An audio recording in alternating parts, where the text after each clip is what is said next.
Welcome back to another episode of the Larry Conley Radio Show. And flying solo again, David we had some scheduling conflicts, had some family emergencies in the David Conley household, so he won't be here. But I'm going to have to do his part, as vain as that sounds. I'm going to have to do his part. Usually, David would say something like, and ladies and gentlemen, we're doing a new thing where we're scripting some of what we say so we can be more effective on these podcasts. So, in full transparency. Since Davis ain't no bar production, we're improving as we go along. The gone are the days of just sitting around aimlessly talking about stuff with no direction. As fun as that was, and I know some of the highest ratings came from those shows. We're going to be make sure that we have, just basic more targeted conversations and make sure that the quality continues to improve as we go along. But if David was here, he would say something like, "Welcome to the Larry Conley Radio Show, where we talk about leadership and resilience and the skills firefighters and responders need to thrive on and off the job. I'm David Conley." I'm not David, but that's what he would say. I'm David Conley. And before we dive in, let me introduce the man you came to hear, one of the ones bringing the real talk and the leadership lessons. My brother, the one who paid child support all those years, and thank God I didn't, because I was a good guy. I don't know what he was doing. But your host, you know him, you love him, retired Deputy Chief Larry Conley. And then at that point, a bunch of applause to kick in. So let's pause for the applause.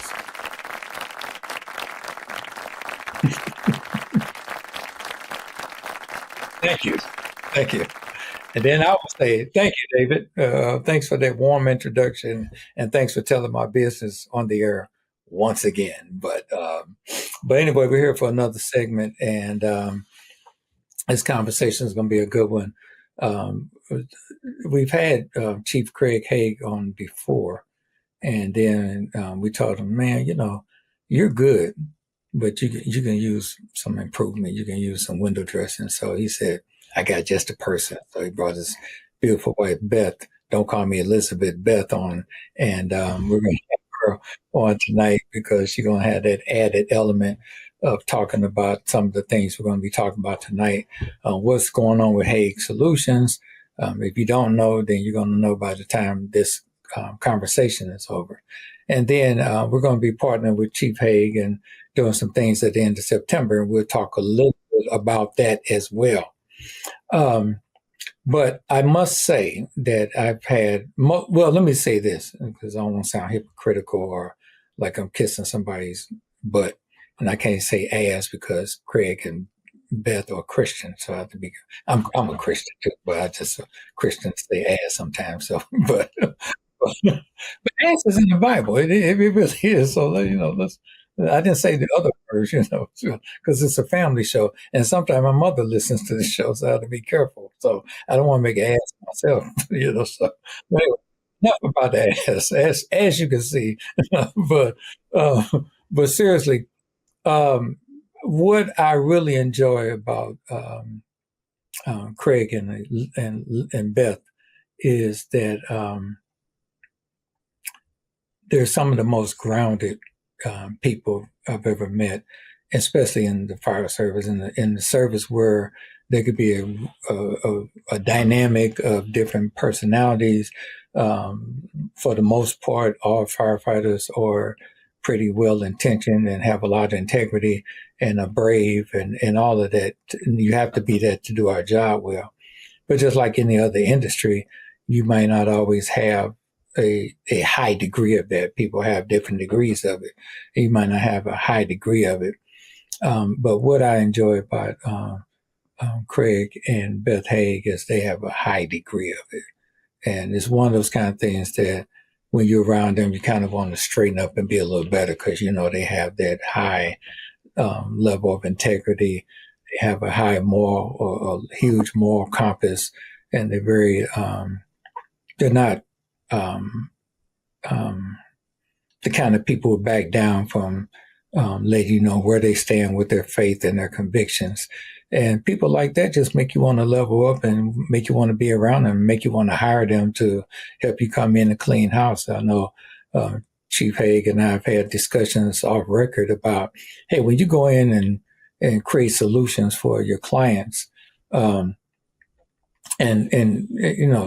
without getting into a lot of detail, sometimes you got to go out and do. I mean, it stinks when he walks into the organization like, wow, you guys been getting away with this all this time, And when he walks in and cleans house with that high moral compass and that high integrity, they're better forward. And they just didn't have somebody to come in and kind of mitigate things to make it okay, and maybe doomed to happen again. They leave an impression because of of those traits I just mentioned. So it's always good to know people like that, be in association with people like that, and know that people like that can stand on that type of integrity in the world, period. And definitely in the world, sometimes they can be compromised by people who just want that bottom line and they don't care how they get it. And you got somebody who can just walk that integrity along with correcting these issues they might deal with when they come in and bring the Haigh Solutions paradigm to the situation. So I just want to say that up front. I really appreciate that about you guys. I appreciate it when I hear you speak, the articles you've written, the books, and just your whole continence about it. And like I said, I'm not trying to make it sound like these are the only people in the fire service who have integrity and no one else does. I'm not saying that at all, but I'm just saying, and it's probably a lot of people I don't know. So, yeah, as my mother would say, a hit dog or holler. So if this offending you, I'm sorry. But at the same token, but for somebody that I know in Craig and Beth, I must say that I appreciate being in association with you guys and appreciate what you guys stand for in this world where a lot of people are falling for everything these days. And so thank you for that, and thank you for being that example in that regard. I'm gonna shut up for a minute because I know you probably say, "Oh, yeah, well, thank you, Larry and Babe." He really touched on what we tried to do with ourselves. Boy, why don't you speak? So, well, we certainly appreciate the words. It's we try really very, very difficult or very, very hard to operate with a level of integrity, to run our business with biblical values, and to do our interactions with our clients, whether it's teaching or whether it's coming in and trying to figure out what's going on in your organization to make it better, and sometimes clean up some messes, to approach that from a very high level of integrity standard. So to have you recognize that and make the comments you did it means a great deal to us. So thank you. Mm-hmm. Let me ask you a question too. With that, and this is kind of off script, but I'm curious. Because you've sometimes maybe had to tell people not what they wanted to hear because it may kind of expose or make them trying to level up in a sin quicker than they probably want to because it has a lot of integrity attached to it. Have you got pushback, or maybe somebody say, Craig, you guys, thank you, but no thank you, because we ain't quite ready to be that good. so. But it's interesting as we go out and we'll do a study, or somebody will call us to come to a consulting project. Typically, our work falls into a couple categories.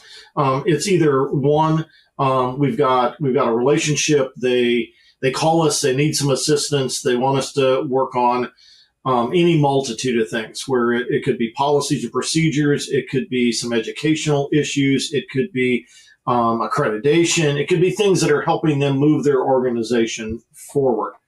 So that's one bucket that we see on a pretty regular basis. And frankly, those are the folks that we like to work with. Those are the folks that call us and we're like, oh man, this is going to be a pleasure to get back in there with our friends and really, really do some good things to help move their organizations forward. However, because we have a consulting firm that will focus on trying to find solutions, we do get calls of organizations that are messed up. I tell people regularly, people don't call me because everything is going right in their organization. They usually call me because something fell apart, something went horribly wrong, and it's, well, can you come in and sort it out and figure out what in the world is taking place and help us fix that? Those problems are very challenging. What we find is that oftentimes the individuals that facilitated that problem are still in the organization, and as you come in and you start to, in essence, turn over the rocks and look underneath to see what's really going on, we're not always welcomed with open arms by everybody, because nobody wants their dirty laundry aired in public. And I think there's a lot of concern as it relates to, well, how much of our dirty laundry are you publicly going to air? Or will you say, hey, come here, let me tell you what's really going on. You need to get this fixed, but we're not gonna tell the world that you did X, Y, Z. And that's oftentimes a judgment call, and we try to balance that. But our goal is to find a solution for the organization and to try and not destroy somebody's career in the process as we try and find a solution for whatever's going on. Mm-hmm. Yeah, no, that makes sense, and I think people who are truly interested in maybe changing things and making it better to the highest degree of solutions and integrity, those people are not, those organizations, it's not hard to help them make the necessary changes. Probably the ones who don't line up with that, it may be a little harder for them, I suppose. Yeah, go ahead. Yeah, I was going to say, if they really don't want to get on board with making those kind of changes, they tend to just walk away, Mm-hmm. Mm-hmm. Yeah. And which is good for you guys, because you don't have to compromise your position or compromise on what you stand for at Haigh Solutions. So, yeah, absolutely. Okay, so we'll get into what makes you guys approach unique and leadership challenges you're seeing today. And of course, talk about upcoming rescue and the leader inside of you, the workshop we're doing. And how you said it, is it East Dubuque? Am I saying it right? It is. It's East Dubuque. It's Dubuque's on the Iowa side. East Dubuque's on the Illinois side. So it's a little small town just across the river. Kind of like here in St. Louis, we got St. Louis, we got East St. Louis, Exactly. That's exactly it. I'm sure East Dubuque is a little bit different than East St. Louis, for a lot of reasons. Most days. No, I love. I got friends that work for East St. Louis, and East St. Louis is. There's a lot of industry in East St. Louis, so there's a lot of productivity over there as well. But when I was growing up, it was kind of known for the entertainment that they had progressively accepted, and then Missouri hasn't yet. So if you wanted to go buy lottery tickets on Sunday, can't do it in St. Louis. You had to go to East St. Louis to get them lottery tickets. And if you wanted to buy beer on Sundays, couldn't do it in St. Louis. You go to East St. Louis. So that was always like, East St. Louis was always like your cousin. Like, come here, I got something for you. So it was always fun to go over there and do that. But anyway, so let's start with. So there are plenty of consulting firms out there. I mean, it looks like these days. One thing is, and you probably know this, Chief, because you've been in the business just as long, if not longer than I have. Remember back in the day when it was just you worked at the firehouse, you tested well, you moved up the ranks, and you too could become the chief. And then if you wanted training, it was very limited places you can get training, consulting, and all that. And then it looked like, I don't know, maybe almost 20 years ago, everybody started to specialize, and I know how to do this specialty stuff, and people started paying them for it, outsourcing this work. everybody turned into a consultant. Everybody. So now you got, I bet if you look at and the Yellow Pages kids there used to be thick books we used to have back in the day before all this internet stuff. But I bet if there was a Yellow Page, the firefighter consultants, it's a thick book now.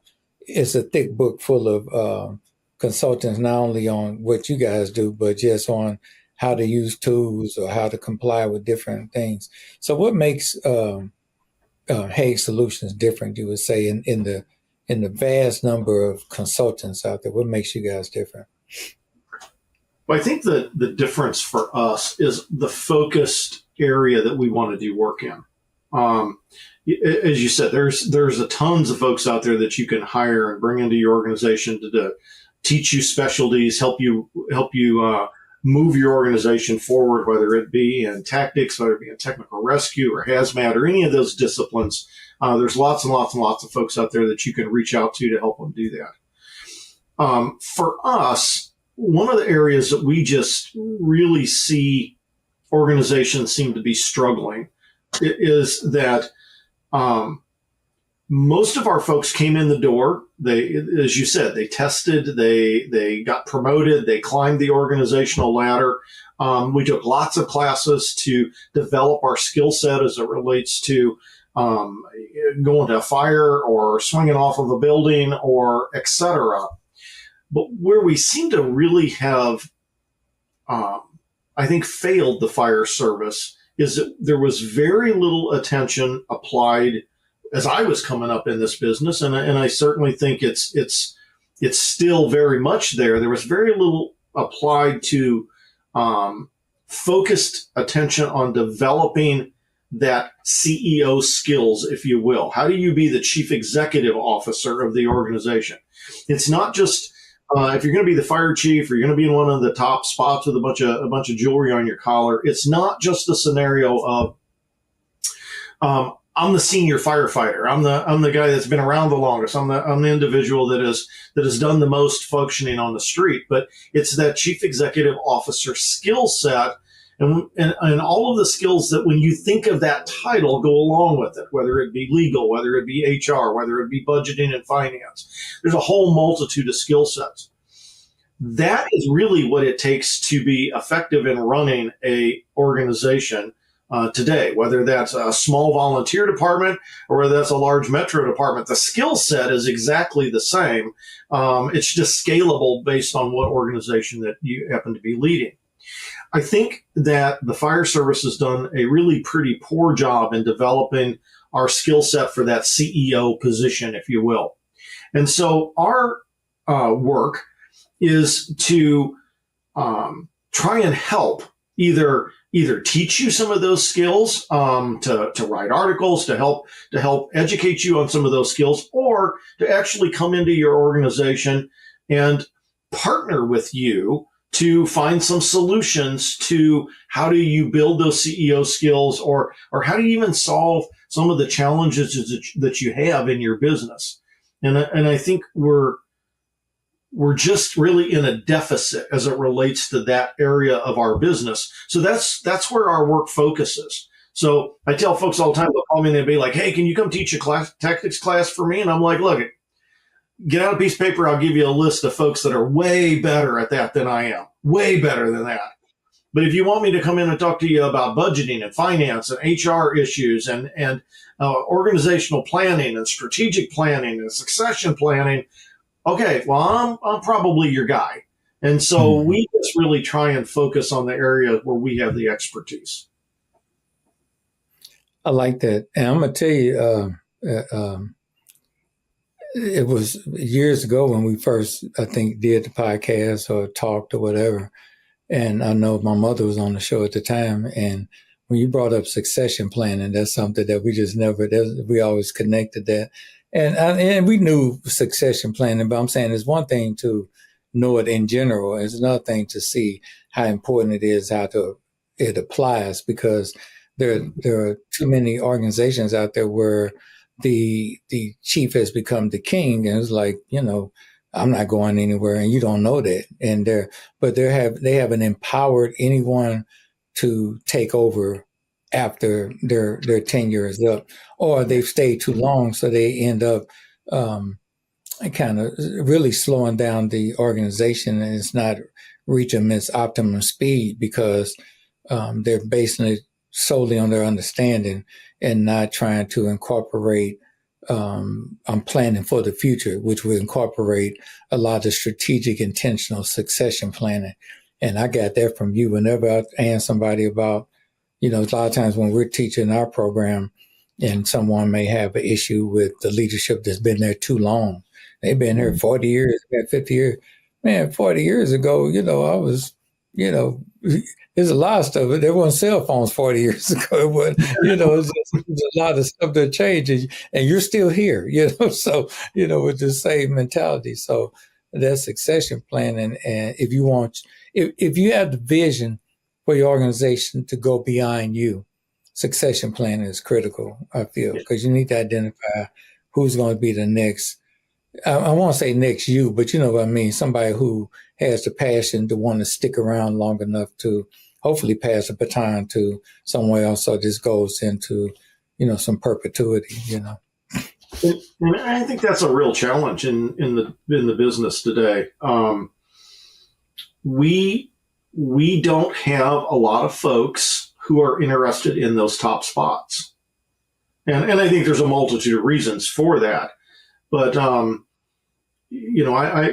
tell folks all the time, I'm like, you don't want the individual that will sell their soul for a gold badge and a bunch of bugles on their collar. You want the individual that is about running the organization and doing what's right for the people and within the organization, and the people that on the worst day of their life pick up the phone and call 911 and expect you to come solve their problem. And unfortunately, I think, at least in the folks that I talk to, I'm like, hey, would you be interested in the top spot or one of the top spots? And I get a lot of absolutely not. I see what that job is. I see that you're often between a rock and a hard place, between your district board or your city council and the union. And man, I don't want to be in that spot. And so they refuse to step up. And so that's, I think, a real challenge for us today, is to think through that and say, you know what, it is worth. If you have the skill set, you have the drive, you have the heart, you have the passion, it is worth stepping into those roles and leading the organization. But that's a challenge for us, I believe. Before we move to the next question, I wanted to ask this too, based on something you said. Do you feel? I'm just thinking. You could say the facts don't support it if you want, but it's just a thought when you said that. Do you feel because they may have seen it mismanaged by the fire chief, or maybe people who aren't as qualified to be the city manager or the whatever, they got, less than high integrity intentions about, what they're trying to accomplish, and they see the headache, people see the headache, or maybe they see the top chief spot stumbling through the politics because maybe they're not as equipped as they would be if they had listened to some practices of Haigh Solutions. Maybe they would have made it look better, look easier, been more equipped. Because things you feel like you're equipped for, you don't really. The average person really doesn't really back down from. They can't wait to practice what they know. But if you don't know, maybe you just stumbled upon it, like we said, the old adage of you're the senior guy or you've been here the longest, but then they fall on their face when it comes to key negotiations of moving things forward. Do you think the people coming up witnessing that debacle or now saying never mind, and in what you're doing, you're trying to turn the tide so it looks more appealing and more doable and more equipped, so maybe the people here can look at that and say, well, I can do that because I'm equipped. I've been trained doing my succession planning. Haigh Solutions was here and they gave us a roadmap. Is that part of the mix as you see it? Well, I want to let Beth jump in on that, because oftentimes I found in the years that I sat in the top spot, I was in the shadow of the dust of the fight, and didn't often get that 30,000-foot view as to what was actually going on. So I'd be interested in her perspective as to what you see as it relates to some of that stuff. Well, so I definitely agree. I think a lot of those possible up-and-comers do see all of the tension and the difficulty of moving up in that top spot, and they say, yeah, no way, don't want to do that. So as basically the observer and the sounding board here for the other guy, what I see that he is able to do with these up-and-comers, I mean, he's very much about providing that training for future officers to, like you say, it's giving them the confidence and the skills that they need to be able to step into those officer positions and to really help them have a vision for what they can do for their department and their community. So many people just lack vision, but if you can grab that one or two individuals that really want to make a difference, those are the people we kind of come alongside. And one of the strengths I think Craig has is, being the advisor, right? Having somebody to go to. And this is one of the things I think he tries to connect leaders in the, leadership positions at the highest level. Often those leaders are very lonely. They don't have the people they need to go to so they can really work through the problems that they are encountering.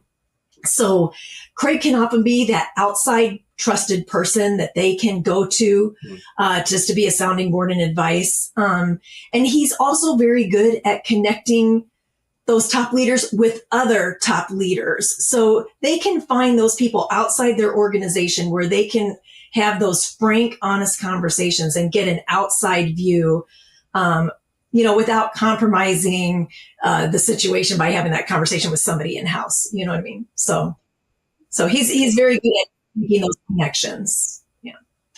Yeah, we have the conversation a lot about there's a difference between a confidant and a subordinate. And don't ever confuse those two. And the higher you climb in the organization, the lonelier it is. So it just becomes really, really important, I think. And I appreciate Beth saying that to have those folks that you can connect with, to be that trusted voice, if you will, that on the worst day, you can pick up the phone and say, man, this just happened. What do you think I ought to do? You got any advice? Or maybe it's just listen.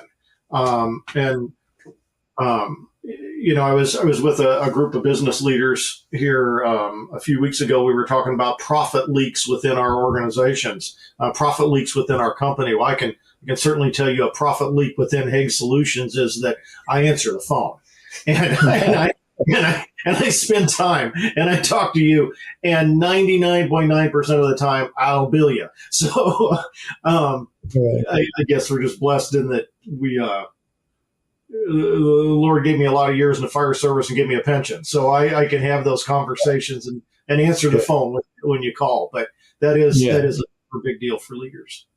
Mm-hmm. So to expand more, you say you're the trusted voice. Talk a little bit more how you build those relationships. Well, the building the relationships is, what we do. And I think sometimes we fail to recognize we're in the people business, whether that's our people that work for us or whether that's the people that call us. But we are in truly the people business. And so we need to be thinking about on a regular basis, how do we make connections? How do we have authentic conversations? How do we listen? And then how do we provide feedback that's helpful and not hurtful? And the more those things take place, the stronger those relationships become. But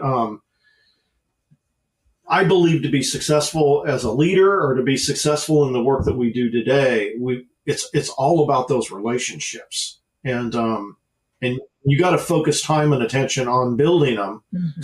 so that you become that voice that when they need help, they're going to give you a call.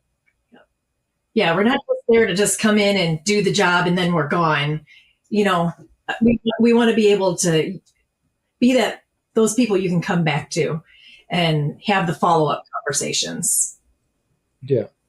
Yeah. No, that's a very good, because I mean, it's like nobody likes going to the car dealership, but if you build a relationship with a salesman who says, okay, I'll see you in a couple of years, or maintains that relationship, without being, overstepping.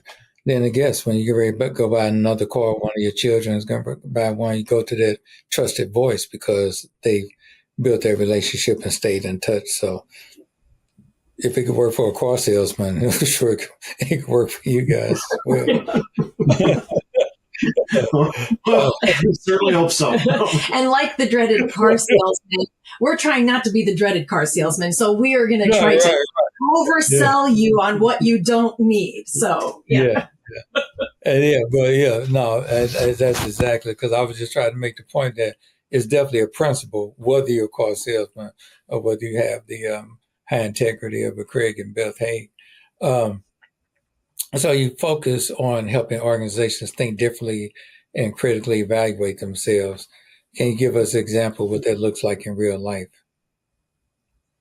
Well, one that we've been working on just this past couple of weeks, we do a fair amount of grant work. Organizations hire us. We write their grants and do their submittals and things like that for them. And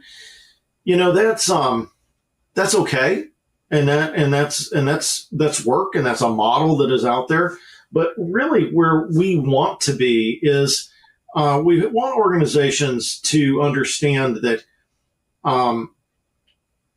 applying for and receiving funding from a grant is like Christmas. You got a present, but the bigger problem is that say you applied for a grant for $250,000 for new turnout gear, and we made a good case and we got you $250,000, and and you received it and you were able to buy the turnout gear. Here's the problem: in 10 years, you're going to have to replace that turnout gear, and we all know in 10 years you're going to have to replace that turnout gear. And depending on the workload of your organization, you may need to replace it before that. But what we find oftentimes is that organizations will hire us to do their grant work, but they have no real understanding and they have no plan for how they're going to replace that turnout gear 10 years down the road. And I can't tell you how often they'll say to us, well, I guess we'll just have to apply for another grant. Well, hang on, time out. We can help you maybe. Remember, only about 10% of all grants that are submitted are funded, but maybe we can help you get you out of trouble today. But where we excel is we want to come alongside of you and help you come up with a plan, teach you what skill sets you need to have as it relates to financial management. And that may be changes in referendums, that may be changes in tax dollars, that may be changes in capital asset management, a whole variety of things. But that in the 10 years when you get ready to buy that new stuff, you actually know how to do it. You have the money set aside. You have a plan. And so we don't want to just show up and put a Band-Aid fix, if you will, on something. We want to be the solution long term to help them be able to solve that problem. Because you just can't keep going back to that grant well. So I think the grants are a good example of how we approach things a little bit differently to try and help organizations be successful. Well, you guys definitely have spoke into existence what you want, and obviously that's a testament to your belief, because you could be just Haigh Consultants, which would just get them the grant. But since you're Haigh Solutions, it's like, here's the grant, here's what you need to do in 10 years, and here's the succession plan. And see, I'm with you here. All right. Usually you are. Yeah. My mother raised me right, Sometimes I did wrong, but she did it right. but that's, like I said, that's definitely a testament to working more toward a solution than, like you said, just a Band-Aid, which unfortunately probably people do come in and tell you that, and this feels good now. But you and I know if you understand life like I'm understanding it now, 10 years, I mean, it seems like somebody used to tell me something like, man, wait till 10 years. I was like, God, that's forever. Now, I got like Facebook memories pop up, say, here's what you were doing 10 years ago. Like, what? Like, Little John, what? Okay. So, it's just crazy. So having a game plan that says 10 years, 20 years, or whatever like that. So here's what we project how things are going to look. And we've created a solution. So by the time 10 years come, factoring in all these different algorithms, you'll be ready. And that's truly a solution instead of just being a consultant with things. That's what you want to do. That's what we're good at, is figuring that stuff out. Yeah, no, I appreciate that. I'm sure the clients do too. What do you think? What do you hope is true for an organization after they work with you guys? Well, I hope that they feel just more confident in their own ability to manage their organization, and maybe that they do have some extra connections. They know where to go. We've given them some resources, some places to go when they have questions in the future. I just really want them to feel like they're in a better place after they've worked with us than they were before they started, and maybe even that they now have also that vision of, where do I want to go from here? So right. In this past year, I guess we've done some research on this. In this past year, you've worked on leadership training, strategic planning, policy development, dispatch system, CPSE accreditation, grant work, and even internal investigations. That's intriguing. Yeah. So, you got anything? What are some of the highlights of some of those areas? You can cover what you think is a highlight. If you don't want to talk about all of them. Well, there's so many. It's interesting that we get to do the different work that we get to do. I would say one that has been especially rewarding for us over this past year. We've got the opportunity to work with the city of Moline as they're getting ready to do their CPSE accreditation. And growing up and coming from the Quad Cities myself, as where my family's from, that's where I started in this business at. It's been pretty cool for us to go back and to get into the city of Moline's organization and to try and help them through this process. But I think the thing that has struck both of us, and I don't want to speak for you, jump in on your thoughts here, but what has struck both of us and what we talk about regularly is the excellence within the command staff of that organization. And the chief has built a phenomenal team that has come around him, that has captured the vision of what they want the organization to do in the future, the direction they need to go, and they're willing to put the work into doing it. And so that's just been a real highlight as we've spent time with them over the last 8 months now since we kicked this thing off. I mean, what's your thoughts there? Yeah, I agree with that. And the nice different kind of change with that particular project is that we're not really fixing a big problem. So it's kind of nice to come alongside folks that are already headed down the right path. And, we're just kind of coming in to just kind of walk that road with them a little bit. So that part's nice. Mm-hmm. Yeah. The internal investigations have been interesting for us. In looking at the numbers, about 40% of what we do is non-public safety. It's private sector or religious institution assistance. So we've done two pretty in-depth internal investigations for religious organizations, both where some pretty horrible accusations were made against clergy within these organizations. And we were able to take our team and go in and apply our our investigatorial skills. We've got some folks that come from a law enforcement background that work with us, as well as fire investigation. And we were able to apply that, dig in, look at the organization, and in both cases, found that the charges that were levied against these individuals, that if we're accurate, would be horrible, except they weren't accurate. And so I think the lesson that we've found is there are just some mean people who know some big words in today's culture, and they will levy charges, not recognizing that you will destroy somebody's life.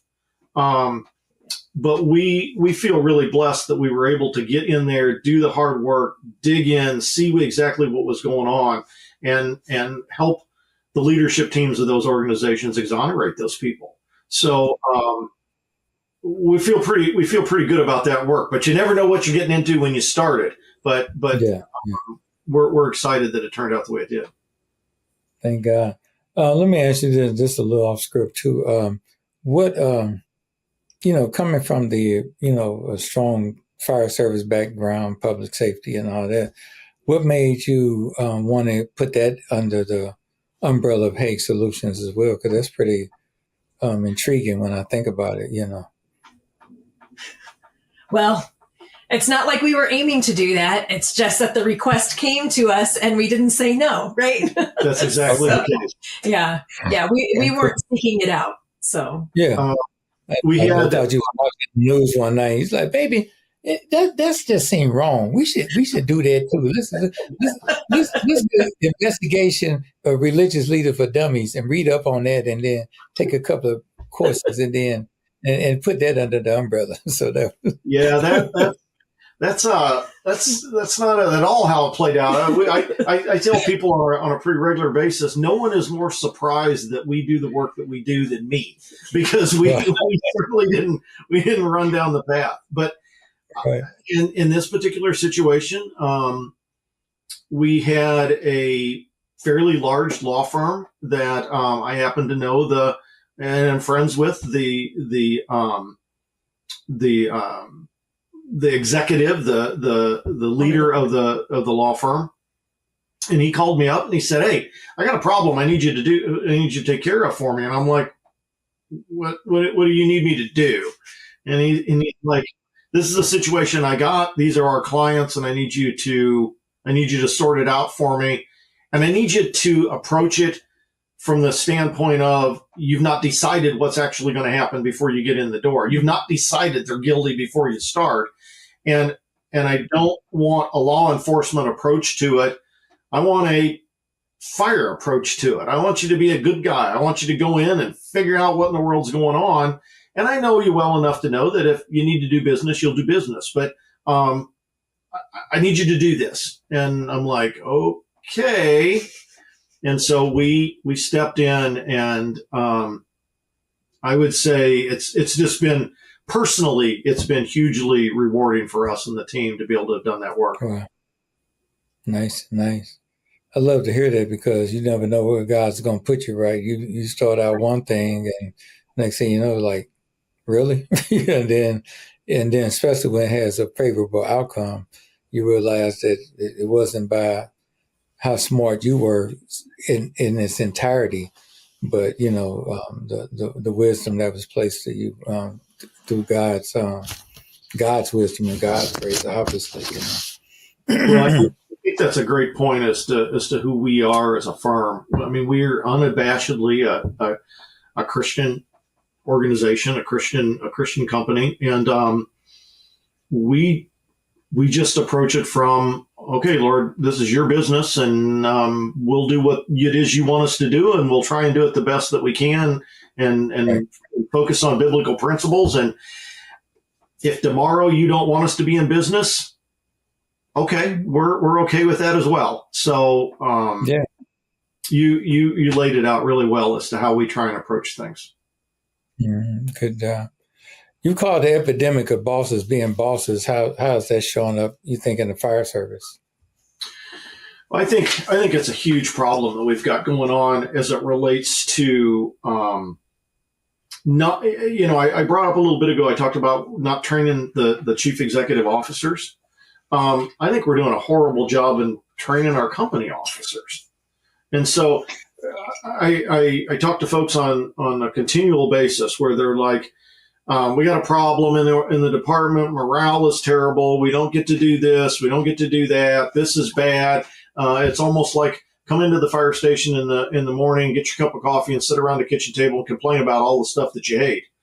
And somehow our company officers allow that to happen instead of being the company officer and saying, all right, got it, guys. Look, we're not going that direction today. And understanding that the company officer is responsible for the firehouse. They're responsible for the folks in the firehouse. They're responsible for the training and the morale and all of those things that go along with being a successful fire company, that when the bells drop, you get on the rig and go out the door and do a great job. And so I think we just have a epidemic of failed leadership, not because they're bad folks, because nobody ever teaches them that that's their responsibility. And so they come in and they try and elevate everything up to the top spot. And I mean, if you're talking a metro department, you got 1,000 firefighters or 1,500 firefighters. The top player in that organization is not responsible for you coming to work and hating your job every day. Who is responsible for you coming to work and hating your job every day is you personally and the company officer or that manager that you're working with on a daily basis. And I think we just are, as if there's a failure in leadership in the upper levels, we are failing to teach and empower those folks in the lower levels to truly be the bosses in the organization. Right. No, I'll say that, and then you probably heard it, period, is not original thought of man, but it's one I truly believe in. The backbone of most organizations is their company officer, because so you should have a clear vision of where the organization is, where it's going, what it stands for, convey that to your crew, and then infuse your crew with that. But then also be a listener and a empathetic listener to your crew, and then knowing the skill to balance those two things, so you take care of the crew so they know you got your back, but also having the confidence of the administration that they know that you are imparting the vision and the direction of the department. And once you have that imbalance to where you're too familiar with the crew, so it's you and them against the organization, or you too organizationally connected that is y'all against the crew, you probably don't deserve to be a company officer, because it is in one of my segments, it is a tightrope. And if you don't learn how to walk that correctly, you will fall and fail miserably and be at the bottom of the circus floor. So extremely well said. Extremely well said. That is exactly what I call the epidemic of leadership problems that we've got. We've got at least in that first rung of leadership in our fire departments today. And frankly, in a lot of ways, the reason that Beth and I have work is because we've got company officers that didn't solve a problem in the beginning and didn't know how to solve that problem. And it escalated to the point of where we get the phone call and say, hey, can you come sort this out and figure it out? And if somebody would have just stepped up in the beginning, and that being the company officer, well, we wouldn't be in your organization. When a volunteer department starts hiring paid staff, what are some of the leadership mistakes that can unintentionally run volunteers off? Well, that's a really good one. It's one that I think we're in the middle of in an awful lot of organizations today. The thought of we're going to continue to operate with solely volunteer departments, and we're going to be able to go out and we're going to be able to recruit these huge numbers of volunteers, and they're going to come into our organization and they're going to provide phenomenal service. It doesn't seem to be there right now. We seem to have and it's been declining for a lot of years now, but we seem to be having some real challenges on getting folks interested in being able to commit the time to be a volunteer. There's a whole bunch of reasons for that. That's not a generational issue per se. It's two income families and the changes in mindset and travel, soccer, and there's a whole multitude of reasons why folks can't work-life balance. Yeah, absolutely. So, but the challenge becomes is that we still got to answer those calls. And so departments are taking the position, and we see it regularly, where they're like, well, we need to start to make the transition from 100% volunteer, and we want to bring in a couple paid firefighters, and we think that that's going to help us out. And really there's two things that we talk about with them when they call us and say, help us figure out what this is going to look like. One is you need to make sure you have a foundation under your organization. You need to have established your policies and procedures and your rules and regulations. You need to have established a way that you're going to manage payroll and be able to handle the FLSA issues associated with that. All of that foundational stuff that goes along with hiring paid folks, you need to have in place before you start hiring paid folks. And I think a lot of organizations don't think about that, or they don't even know that stuff exists, that is important, that it's going to be a minefield for them to try and navigate. And then what occurs is and we see it with our clients. They'll follow the path of, well, if one paid firefighter is great, then two paid firefighters have got to be better. And then two paid firefighters are good, so now four paid firefighters are going to be better. And all of a sudden, you got this 50, 60-person organization that's leaning like the Leaning Tower of Pisa because you built no foundation underneath it. And then we get the call, and it's pretty simple. What they need us to do is we need to come in and we got to figure out how to mudjack that organization back up and build a foundation under it because they failed to put a foundation under it to begin with. I think that's one. The second thing that we seem to run into is you need to understand as the leader of the organization what you want. Do you want paid staff that are going to support your volunteers?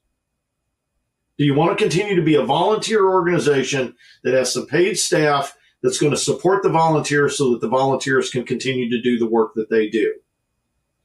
Or do you want to have paid staff? Those are two totally different things.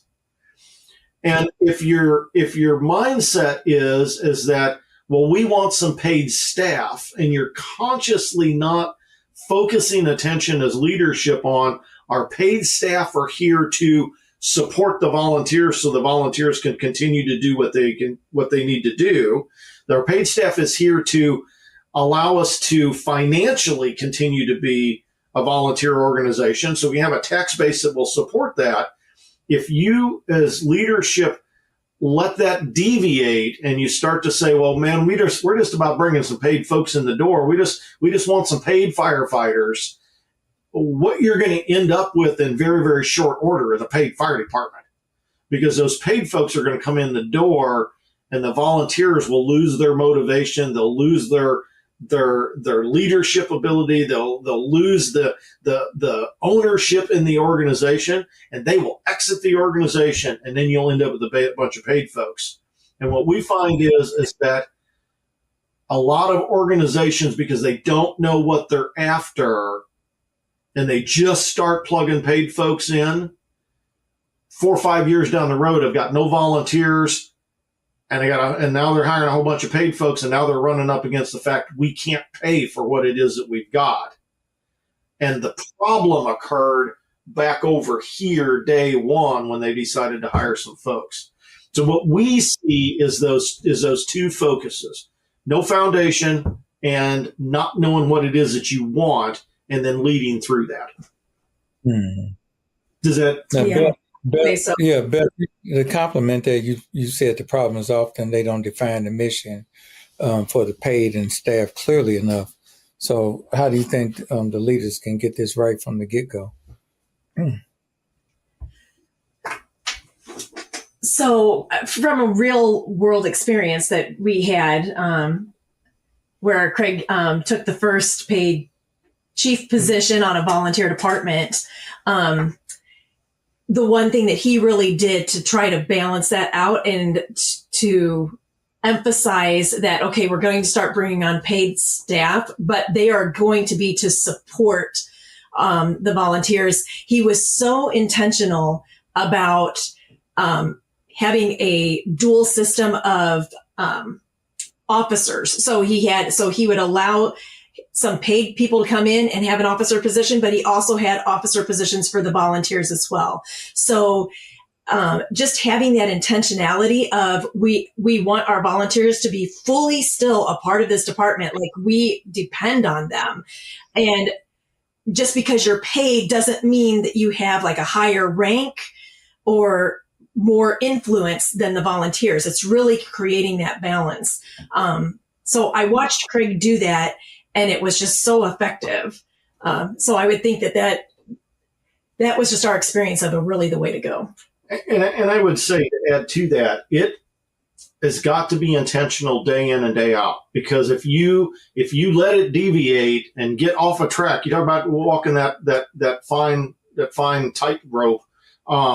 You can mess that up either way, just depending on what the mood is that day. And so you just got to be really intentional to not let things occur in your organization that you don't necessarily want. And then we get the calls that they're 5 years down the road. They can't pass a referendum. They have no funding, and now they're looking for grant funding. Whereas if you'd have backed up 5 years down the road and not run off your volunteers, you might be okay today, if that makes sense. So that's definitely one of the things we're seeing, and certainly a up and coming thing that is rolling across our desk more and more and more as the volunteer challenges continue to exist. Definitely.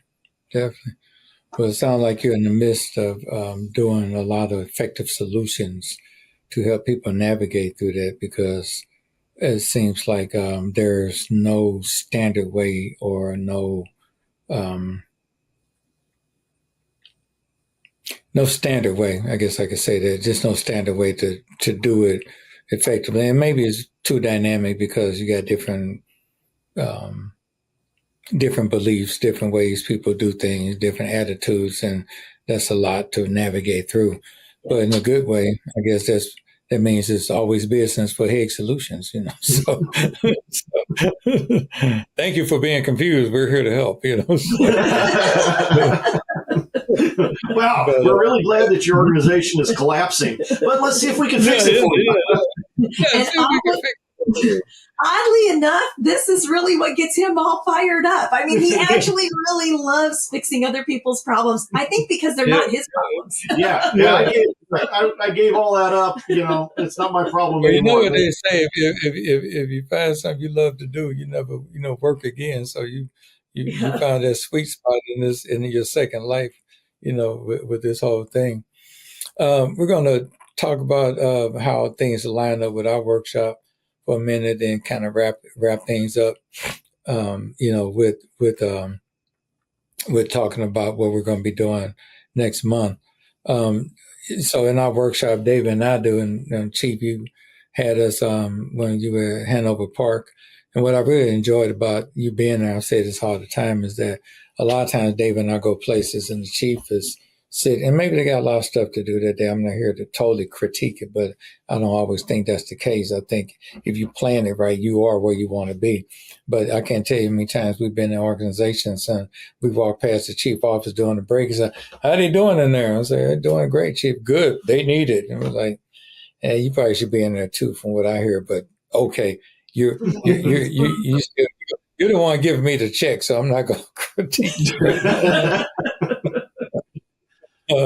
But what I enjoyed about Chief Haigh was in there rolled up his sleeves. He was going through the scenarios. He was with them. He was participating. And so I really appreciated that kind of stuff sticks with David and I when we go, because if you know what they know and they know what you know, then it should be a smoother. It's more impactful when we leave. But if we tell them something, then they come to you and say like, "Well, who told you that?" The two brothers that just left, but we ain't doing that because understand the concept of what we just said. So that change has to come from the top to the bottom and the bottom to the top, so we can be truly effective. So in our workshop, we talk about the Empower model, which I know you've heard us talk about. Envision, mutual victory, being proactive, organizing priorities, working together, empathetic listening, and the most important thing that I have to continue to practice is that recharge, because my brain says I'm 25, but my birth certificate says something else, so I have to recharge even more these days, But so how does what you do at Haigh Solutions have you seen align with what David and I teach and our vision and things you've seen us do throughout our relationship? Well, I appreciate when you guys were here with us at Hanover Park and made a significant impact on how our folks operated and think and all of those various categories that you walked through. Because we've had this conversation, but when I retired from Hanover Park, I wasn't ready to completely walk away and not ever go on a fire call again or an ambulance call again. So I joined a volunteer department, and I just happened to join East Dubuque. I'd known those folks for a very, very long time and had helped them do a number of different things over the years. And so I called the chief up, who's a dear friend of mine, and said, "Hey, I got an idea. Let's see if you'll buy this. What I'd like to do is I'll give you one 24-hour shift a week, unless something's blown up with our business where I can't do that. But I'll do my best to give you one 24-hour shift a week. I'll come over. I'll ride the fire truck. I'll swirl the toilets. I'll clean the garage floor. I'll run the vacuum cleaner. I just don't want to be in charge of anything." And he's like, "Really? Okay, I think we can make that work." So, and I say, "Great, he's out of the house one day a week." Yeah. See you, dear. Yeah. And then here's the other funny thing. We just got to talk about this earlier. I've seen what leaders go through, and I'm not one to extend to that, so I'll stay here and clean the toilet. So I go over and I do exactly what I want to do. I'm a firefighter rank. Sometimes I drive the fire truck. I always ride the ambulance. I get to use my paramedic skills, which I love, and I continue to get to do that. But within our organization there, we were talking about leadership and leadership development and the various skills that are associated. And I said to Chief Haigh, I said, "Hey, you know what we need to do? We need to bring the Conley brothers over, and we need to build a seminar. We invite our neighbors to come in, but they're going to bring some skill set and some role playing and things that are going to help our leadership in our volunteer organization." Because keep in mind, the fire doesn't know whether you're a volunteer or whether you're paid. The people that are having a terrible day and called 911, they don't care if you're a volunteer or you're a paid guy. They just expect excellence. So my recommendation is let's get the Conley brothers in based on what it is that you guys do with your program. And whether you're in the top spot wearing a bunch of jewelry on your collar, or whether you're a company officer or you're the senior firefighter, old dude hanging around, and we got some of those guys that are phenomenal, it's going to benefit all of you based on the approach that you guys bring to the table. So he's like, "Well, do you think that if you called them, they would come?" And I'm like, "Well, it could be pretty tough for me to get them, but I got to navigate through all of their red tape and their office and see if I can actually get to get to the We'll talk Uncle to our Larry people. position. But I'll see what I can do.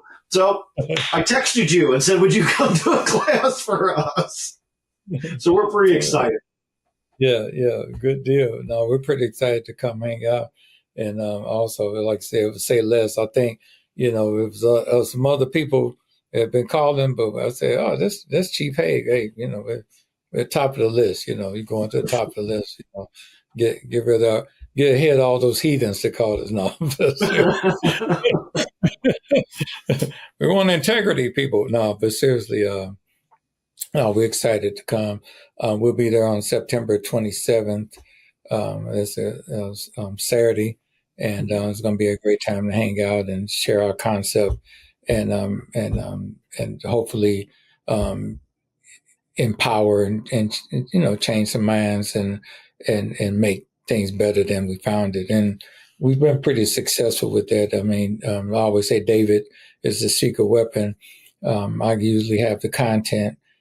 David is an award-winning actor and especially good with improv. So it definitely is it's an experience. We tell people say, "What's your workshop like?" I said, "The best thing I can tell you is an experience." So we got something for everybody. For those who like to get technical, we got technical. Those who like PowerPoint, we got a little bit of that.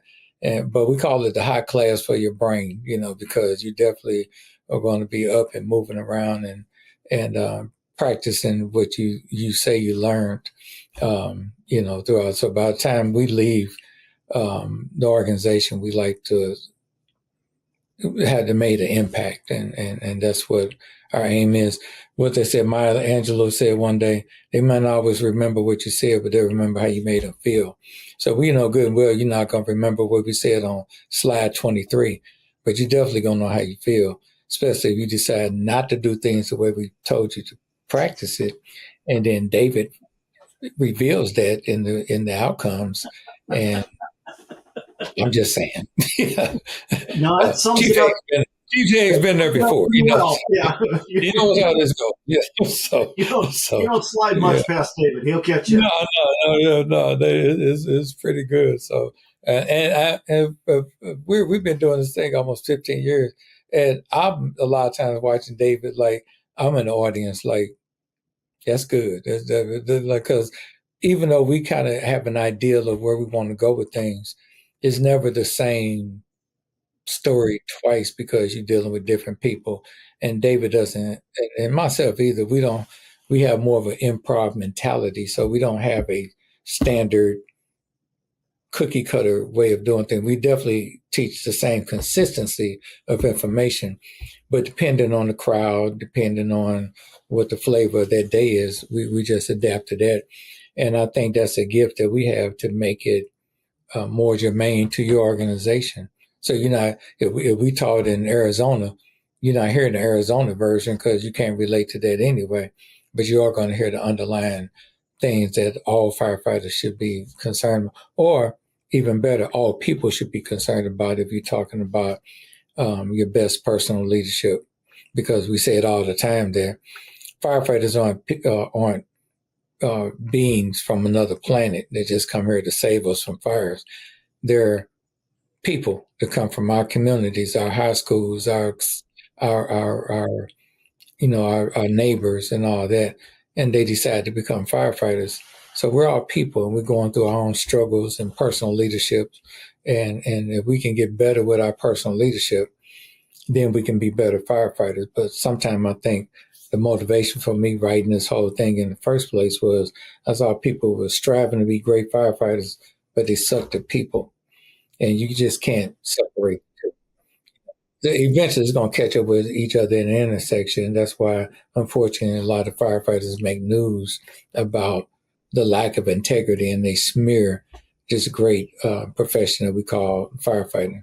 So, well, I know I'm preaching to the choir with you guys because I think it's good, and I would just say we have lots of space. So if we've got folks that are listening to the radio show and they're like, man, I'd like to go to that. I can drive in, I can fly in. We can, Can you accommodate us? We absolutely can. Chief Haim has got a phenomenal location for us to do the training. So if folks are interested, we'd sure like to have them come join us. And if they just reach out to us, we can make that happen. What do you hope the participants to take away from this event? The crowd better not do. What am I looking for? I think it is exactly what you just said. It's that I want them to recognize the intersection between the skill of the job and being a person, and how at that intersection, how do you become effective? For me, that's what I watched you guys do so well years ago when I first had you here, and over the years as we've known each other and been friends, I watched you do it. That's what I want you to do in East Dubuque. I'm looking forward to that. Mm-hmm. Good stuff. Well, that's what we're going to bring. That's all we know how to do. And I always tell people, too, it's a constant work for Dave and myself. We're not perfect people. A lot of times I have to ask myself, what would glue do? I have to, and I do it. And you don't think this is funny. I've said this before, but I have to Jedi mind trick myself sometimes, because if something happens and I'm ready to respond hot and not necessarily with the best integrity, because I'm emotionally attached to it or whatever the case may be. So I'm having two thoughts here. So one thought is, people will call me, and I still get calls today, even though I'm retired.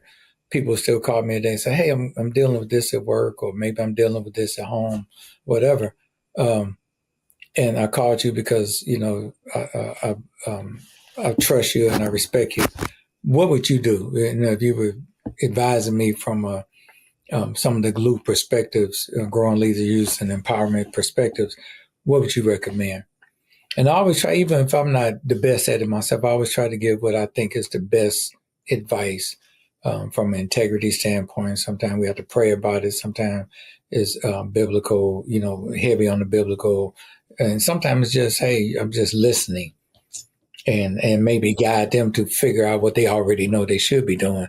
They just need somebody to agree with them, touch and agree. So they're going to go where they was going to go in the first place. They just want to make sure that they have a partner in crime with that. But for some reason, if you would have called me, Chief, or Beth, you would have called and said, yeah, what would you? My mind goes real analytical on, okay, do this, do this, do this.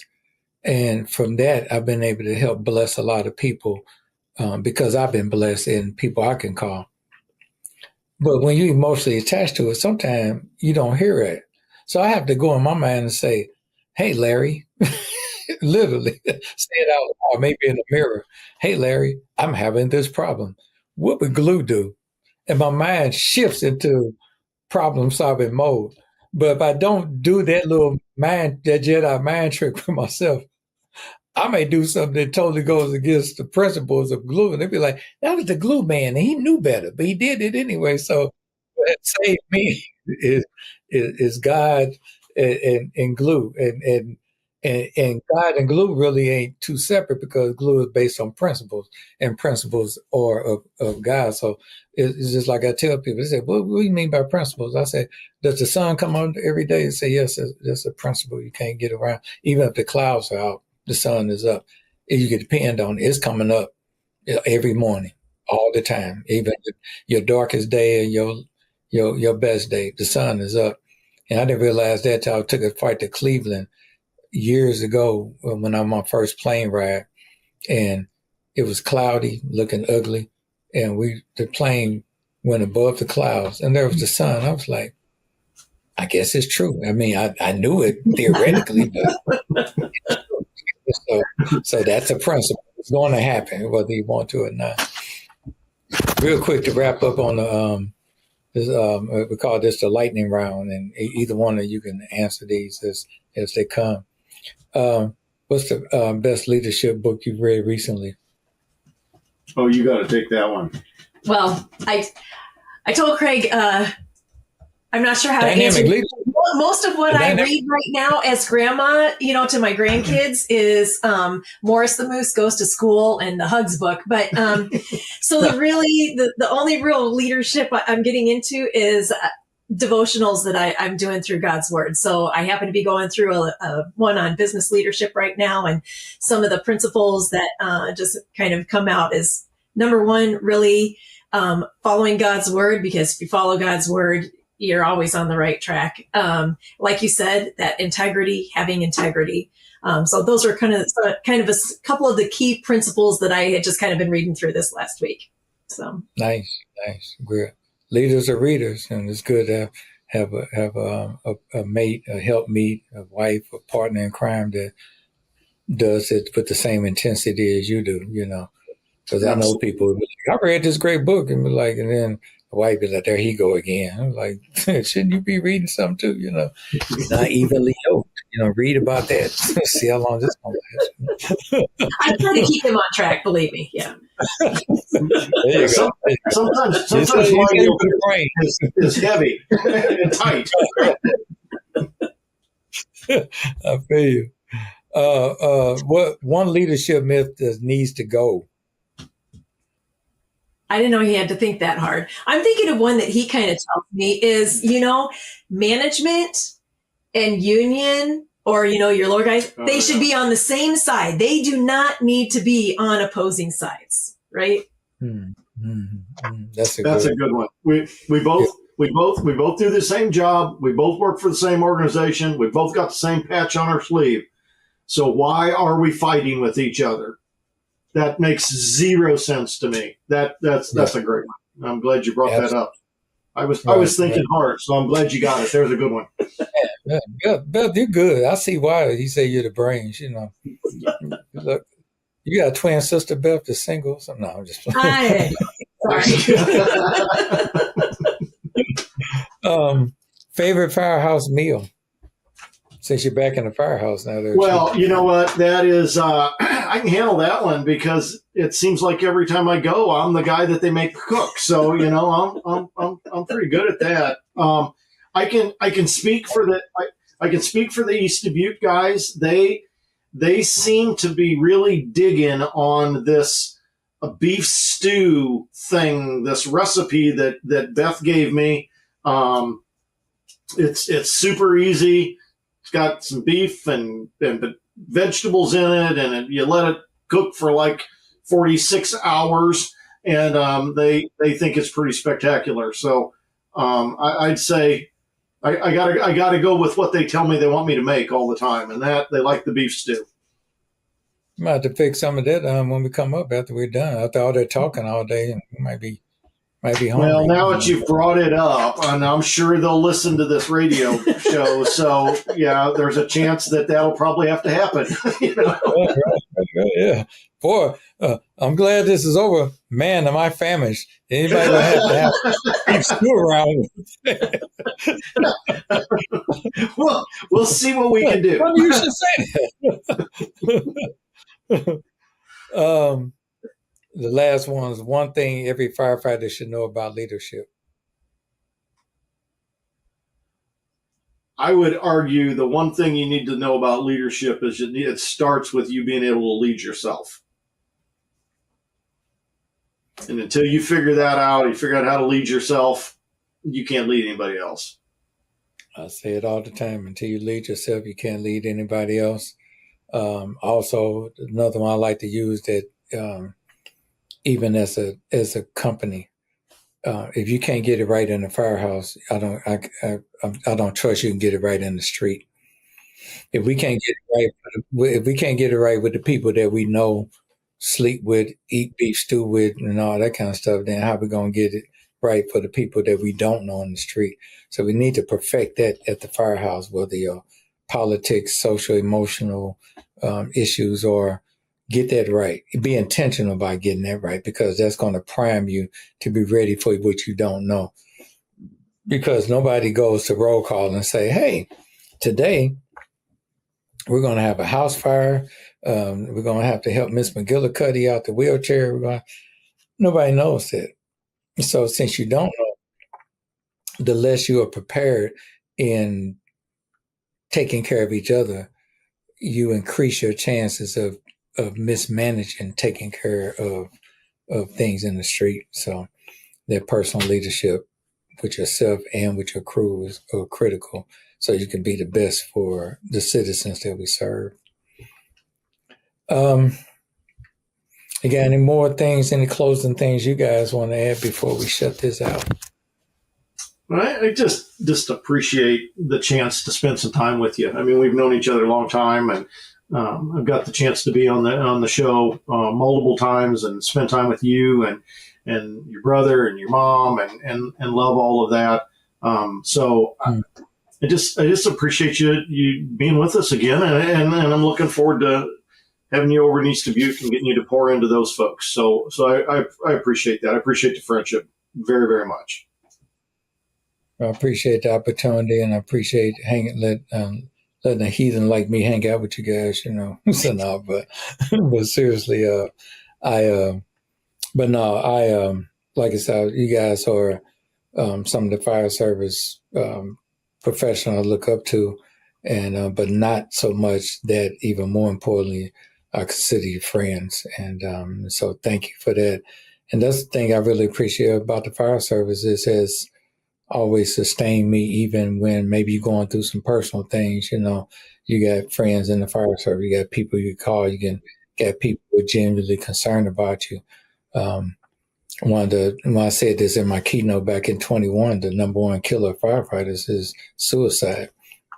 And we need to, continue to support each other in this walk of the things that we have to deal with personally, not meeting what we do professionally in the intersection and have that collision.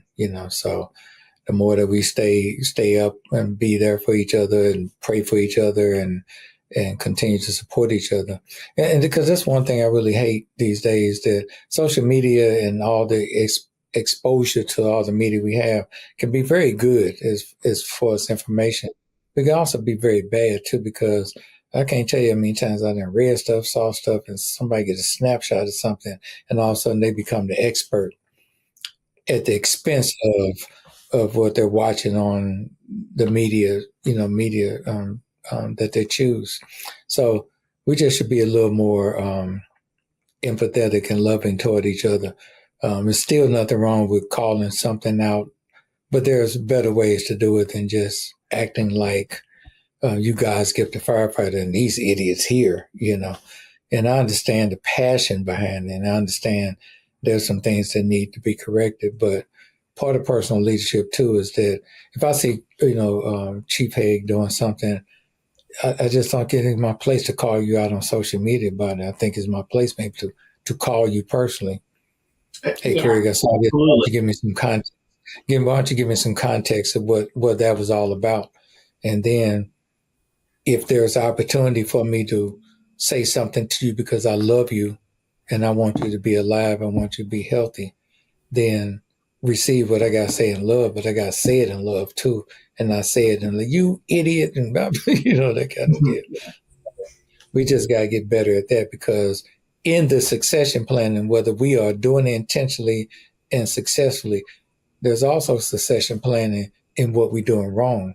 And when people duplicate that, that's an intentional bad succession planning. So we got to make sure that we're responsible when it comes to that as well. That's my soapbox. I usually do a soapbox at the beginning, but that's my soapbox. No, we know each other well. You're right on track. From my perspective, you're right on track where we ought to be at. So I appreciate it. Well, thanks for hanging out with me, and it's going to be a great time up in East Dubuque. I think we're making arrangements now. I'm talking to David, so we're making arrangements now, so we can get there. Probably end up arriving the day before, late the day before, and then I'm getting there and taking care of business, and maybe leaving out the next day. So we definitely want to make sure that beef stew goes in and then comes out, and so we can we'll make it happen. I promise. So, well, no accidents happen on the road. 'Cause you know, I be stupid, but you know, good going in. We'll take care of you. Appreciate it. So anyway, ladies and gentlemen, uh, retired Chief Craig Haigh, and also cook, toilet cleaner, and engine driver, and his beautiful wife, Smart, the brains of the family, Beth Haigh. Thanks for hanging out. Thanks for giving us more information about Haigh Solutions. If you want solutions, call them. Just want to be consulted, you know, tell you doing all right, you know, you can call. I'm sure there's some people out there, but you want solutions, and you want some solutions that to stick, you know. I should use that for glue. You use it instead of stick. Yeah. Okay. Well, anyway, we'll figure all that out. But thanks for hanging out. And check us out. We're not only going to be in East Dubuque, we're going to be other places. So check us out at www.gluenationldc.com. Also, by the time this airs, I'm sure that the FDIC selections be done came out. A few weeks ago, I was out in the DC area, and we were doing a hard job of finalizing the picks that are coming for FDIC 2026. Mm-hmm. So if you got picked, congratulations. If you didn't get picked, congratulations too, because every time you submit something, it's one more step to doing it in a way that's going to get closer to a yes the next time. And sometimes it's not even about whether there was a good or bad submission. Sometimes it's just as simple as that we might get saturated with one particular subject matter. And unfortunately, we have to make some cuts in the algorithm. And because there are a lot of different boxes to check to make FDIC as successful as it is. So that's sometimes what it is. It's just not always, you know, your submission didn't do well. If somehow you get wind that maybe it didn't, then we do have people in place who will be happy to help guide you and mentor you on how to submit the best submission possible. So all of those are factors in the selection process. And I didn't realize that until I got behind the scenes and realized not just throwing something against the wall and saying, okay, this, and this. It's definitely a lot of hard work and making sure that we pick things that's going to really give people the best experience when they spend their time and money to come to the big show. So like I said, by the time this airs, I'm sure a lot of you, we done got your thumbs up. It's going to be Christmas in the summertime. And if you haven't, come on to FDIC anyway. Let's have a good time. Let's hang out. Let's learn some stuff. You'll run into Beth and Craig there, and you know, we can continue to talk further on this subject. So, but other than that, stay safe, stay prayed up. We need it these days. Stay prayed up, stay safe, and keep learning. And we'll see you in about a month from now with another great guest. Probably somebody's not as pretty as Beth, but so we'll do the best we can, you know. But we'll come up with another great guest on the Larry Conley Radio Show. Thank you and good night.